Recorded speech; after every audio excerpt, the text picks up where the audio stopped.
Bienvenue dans l'épisode 2 du podcast TRN. Ce soir, une bonne partie de la France retient vraiment son souffle. Une tempête, baptisée Goretti, s'abat sur le nord-ouest du pays. Et tout indique que ce n'est pas juste un coup de vent. On parle d'une bombe dépressionnaire. Le terme fait un peu peur. La question, c'est, est-ce qu'on est face à une simple tempête ou à un événement qui vient vraiment tester les limites de notre société? C'est exactement la bonne question. Parce que là, on a un département, la Manche, qui est placé en vigilance rouge. Le niveau maximal. Le maximum, oui. Et 32 autres en orange. Ce sont des décisions qui ne sont pas prises à la légère, hein. Ce qui est en jeu, c'est notre capacité à faire face à une violence climatique qu'on a peut-être un peu sous-estimée. On va donc décortiquer ça ensemble. La puissance du phénomène, bien sûr, mais surtout ce que ça révèle sur nous. Commençons par cette puissance, justement, parce que les chiffres sont assez fous. J'ai vu passer la mesure de Barneville-Carteret, dans la Manche. Une rafale à 170 km/h.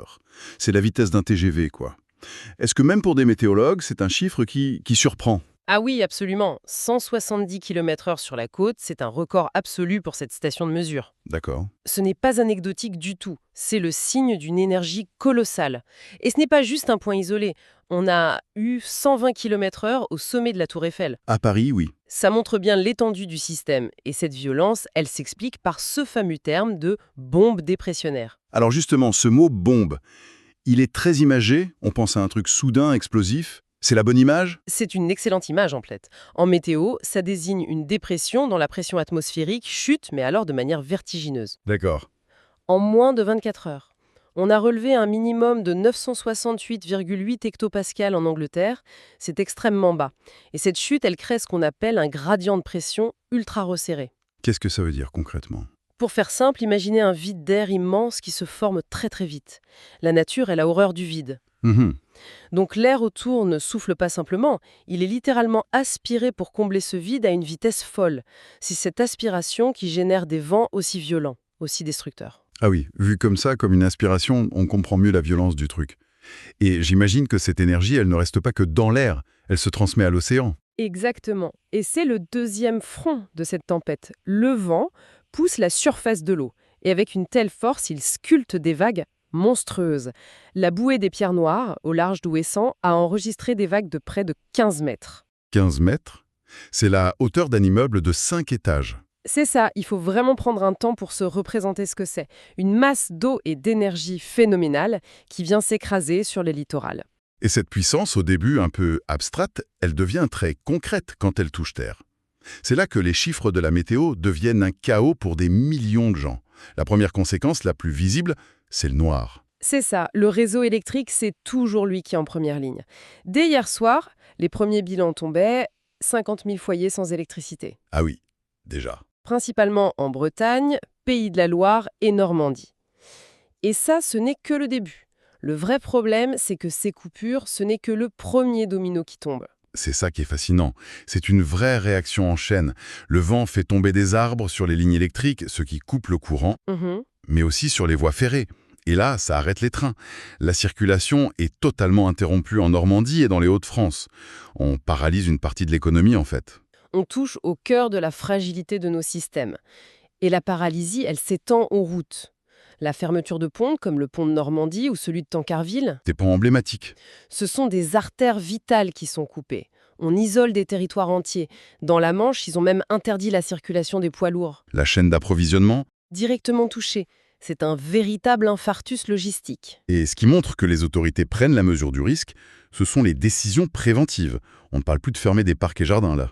Non, non. On parle de fermer toutes les écoles, les collèges, les lycées dans plusieurs départements, même l'université de Lille qui reporte ses examens. C'est un signal très fort. Et il y a encore un cran au-dessus dans l'échelle de gravité. Une mesure est passée un peu inaperçue, mais elle est extrêmement révélatrice. C'est le déclenchement du plan blanc par le centre hospitalier du Cotentin. Alors là, on change de dimension.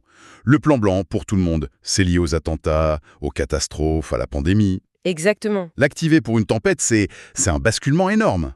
C'est comme si un événement météo était maintenant considéré comme un événement à nombreuses victimes potentielles. C'est exactement ça. Et il y a une double lecture. L'hôpital anticipe, bien sûr, un afflux de blessés, Logique. mais il se prépare surtout à sa propre paralysie. Le personnel qui ne peut pas venir, les coupures de courant qui menacent les équipements, l'hôpital se prépare à être lui-même une victime de la tempête. C'est fou. Et pour être sûr que le message passe, l'alerte la plus directe qui soit.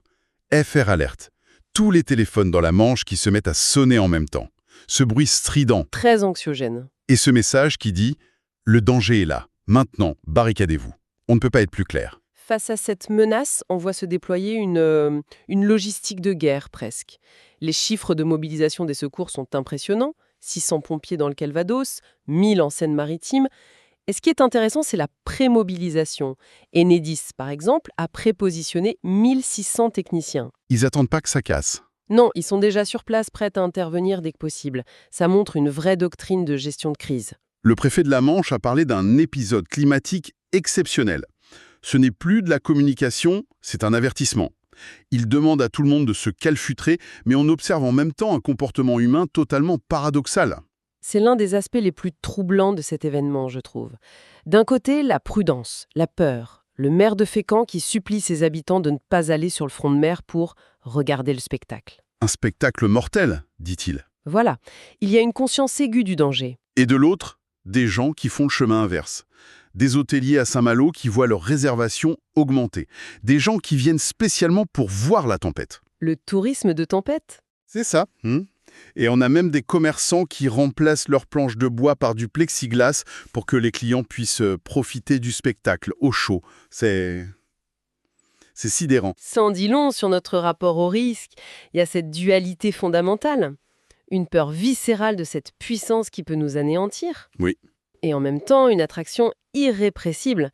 C'est une tentative de domestiquer le chaos, de le transformer en expérience. C'est un jeu extrêmement dangereux, hein. La mer, ce n'est pas un écran de cinéma. C'est un paradoxe très puissant. Et il faut ajouter que cette tempête, ce test, n'arrive pas sur un terrain apaisé. Le pays était déjà fragilisé, en fait. Absolument, c'est un facteur aggravant majeur. La tempête Gorrati, c'est le deuxième coup d'un enchaînement dévastateur.